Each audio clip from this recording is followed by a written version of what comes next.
have the generative AI understand your question and then retrieve that information and then make it more conversational, right? And of course, there's lots of stuff it Yeah.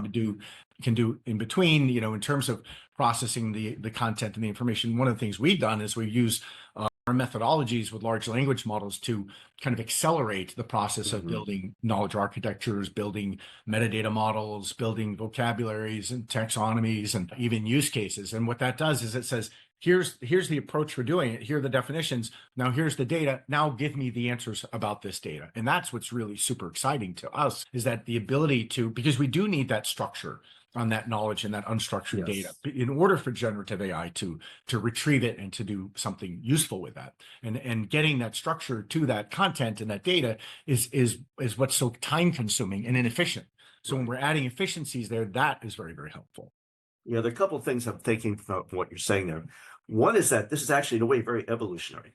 In terms of we've aimed towards a lot of these goals for a long time. We've had business glossaries, for instance, and these are obviously, we've had basically process models, we've had data models, but the idea with AI is we can basically now turn this into something which is like a continual discovery process that will keep that synced and updated. The other takeaway I'm getting from what you're just saying, and I think it's really important, and something which I've been saying for a long time, is that it really has to be on your data. Absolutely. And you really have to get those guardrails. I mean, we don't want to get another example like, we heard with Cursor, which basically where its chatbot came up with some totally fictitious policies, which number was not just, hallucination, but it was also, this gets into some broader issues which get outside our discussion, where Cursor was not telling its customers that there's a chatbot, not a human. That's a whole other issue.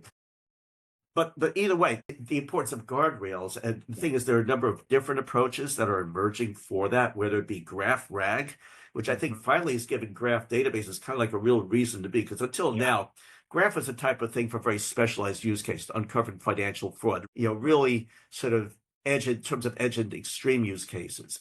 But I think graph RAG is, when you put the two together, really puts us in like, this really makes a lot of sense, and it can be, that makes a lot of sense to, everyday use, but it's also, of course, fine tuning as well. And where you apply graph RAG and versus where, in other words, do you basically just want to just keep doing a fresh query on the data versus do you want to keep updating the model? And there are basically use cases for both, scenarios for both. I think the takeaways here are, one, we do need guardrails, and there's not going to be any one single silver bullet to doing that.